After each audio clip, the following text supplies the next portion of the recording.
Hey guys, welcome to new video. तो इस वाली वीडियो में हम बात करते हैं ग्लोबल कीवर्ड के बारे में। ओके, तो अभी तक हमने वेरिएबल और फंक्शंस के बारे में बात कर चुके हैं और हमने बहुत सारे वेरिएबल बनाए फंक्शंस के अंदर भी और बाहर भी। तो अब हम यहाँ पर देखते हैं कंसेप्ट कि भाई ग्लोबल वेरिएबल क्या होता है, लेकिन उससे पहले हम देखते हैं कि स्कोप क्या होता है। ओके, तो इसे हम एग्जाम्पल से समझते हैं।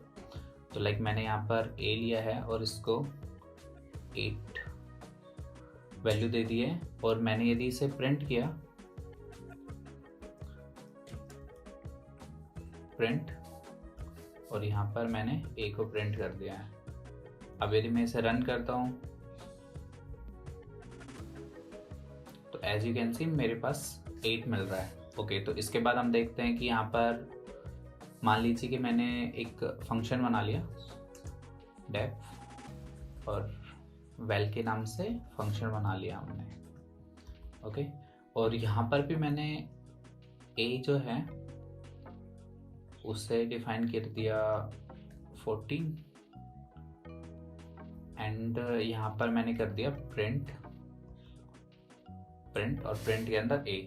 तो अब आपके हिसाब से आउटपुट क्या होगा? तो चलिए हम रन करके देखते हैं इसे।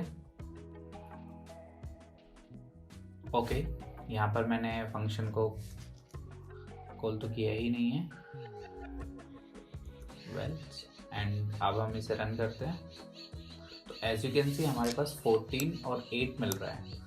तो जो प्रेफरेंस है वो हमेशा लोकल वेरिएबल को दी जाती है, क्योंकि अभी जो फंक्शन के अंदर है वो लोकल वेरिएबल है और हम इसे बाहर एक्सेस नहीं कर सकते। लाइक हम यहाँ आप भी करके देखते हैं। तो प्रिंट किया मैंने यहाँ पर प्रिंट, और इफ यदि मैं यहाँ पर एक b को डिफाइन कर दूँ, b इक्वल टू 2 है और मैं यहाँ पर b किया, तो एज यू कैन सी कि यहाँ पर मेरे पास एरर शो कर रहा है कि अनरिजॉल्व्ड रेफरेंस b, तो हम इसको एक्सेस नहीं कर सकते।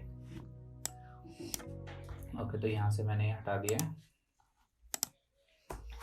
तो चलिए अब हम देखते हैं कि हम एक्सेस तो कर सकते हैं इवन इफ यदि मैं यहाँ से a इक्वल टू 14 को हटा देता हूँ और इसके बाद यदि हम रन करते हैं तो एज यू कैन सी 8 आ रहा है। तो मतलब हम ग्लोबल वेरिएबल को अपने फंक्शन के अंदर एक्सेस तो कर सकते हैं, लेकिन हम मॉडिफाई नहीं कर सकते। जैसे ही हम मॉडिफाई करते हैं वैसे क्या होता है कि जो कंप्यूटर होता है वो इसे समझता है कि एक अलग वेरिएबल है और वो उस हिसाब से इसके साथ बिहेव करता है। लाइक जैसे कि अभी मैं यहाँ पर a equal to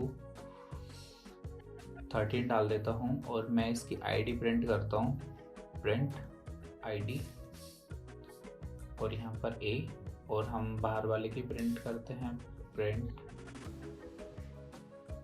ID, and यहाँ पर हम सकते हैं a। ओके, और अब हम रन करते हैं इसे। तो एज यू कैन सी ये हमारे पास दोनों आईडी अलग अलग आ रही है, तो ये अलग में इस वैल्यू को असाइन कर देता है। तो अब हमें तब चेंज, किसी भी वेरिएबल को हमें चेंज करना है तो हम यूज़ करेंगे ग्लोबल कीवर्ड का। तो ग्लोबल कीवर्ड का कैसे यूज़ करेंगे तो चलिए देखते हैं। तो ये a इक्वल टू हमारे पास 13 है और मैंने यहाँ पर लिखा ग्लोबल और सिंपल आपको a दे देना है यहाँ पर। ओके, यहाँ से हम प्रिंट को हटा देते हैं। ओके, अब हम रन करते हैं इसे। तो एज यू कैन सी हमारे पास 13 आ रहा है। तो तब हम ग्लोबल वेरिएबल को एक्सेस करना चाहते हैं तो हम कुछ भी किए बिना डायरेक्ट एक्सेस कर सकते हैं, लेकिन तब हम उसे चेंज करना है तो हमें हमारे ग्लोबल कीवर्ड की आवश्यकता होती है। ओके, सो हमारे पास यहाँ पर एक और प्रॉब्लम आती है कि मान लीजिए मुझे यहाँ पर एक लोकल वेरिएबल को एक लोकल वेरिएबल को बनाना है फंक्शन के अंदर और उसको भी हम a से ही डिनोट कर रहे हैं, तो हम कैसे करेंगे? तो ये क्या करेगा कि a को हमेशा ग्लोबल वेरिएबल की तरह ट्रीट करेगा। तो हम यहाँ से इसको हटा देते हैं और यहाँ पर हमारे पास पिक्चर में आता है ग्लोबल्स। ओके, एक ग्लोबल्स करके कंसेप्ट है जो हमारे पास पिक्चर में आता है, जो हमें इस वाले प्रोग्राम से सोल्व कराएगा। ओके, तो यहाँ पर मान लीजिए कि a इक्वल टू 13 हम फर्स्ट वाले को मान लेते हैं और ये हम सेकंड करते हैं। तो हमने मान लीजिए कि x में किया और यहाँ पर हम लिखेंगे ग्लोबल्स। ओके, तो यहाँ पर ग्लोबल्स का सीन क्या होगा कि ये जितने भी यहाँ पर यदि मेरे पास C2 है, D3 है, तो ये सबको एक्सेस करेगा, लेकिन हमें सबको एक्सेस नहीं करना, हमें सिर्फ एक को एक्सेस करना है। तो हम बड़े ब्रैकेट देंगे और उसके अंदर हम ए को लिख देंगे, तो ये सिर्फ ए को ही एक्सेस करेगा। ओके, तो यहाँ पर ये ए को एक्सेस कर रहा है। अब हम देखते हैं कि क्या इसकी आईडी और ऊपर वाले की आईडी सेम है। तो ये यदि आईडी सेम है तो मतलब ये ठीक है हमारा। प्रिंट आईडी, और आईडी में हम दे देते हैं x, एंड यहाँ पर हम प्रिंट आईडी, एंड आईडी में हम दे देते हैं, रन करते हैं हम। तो एज यू कैन सी यहाँ पर हमारे पास आईडी सेम आ रही है, मतलब कि ये हमारा सही है। लेकिन आपको फिर भी आपको वेरिएबल की वैल्यू चेंज करनी है, तो आपको x से नहीं लिखना है, आपको लिखना है global, direct Global's, and Global's के आगे हम यूज करेंगे a को,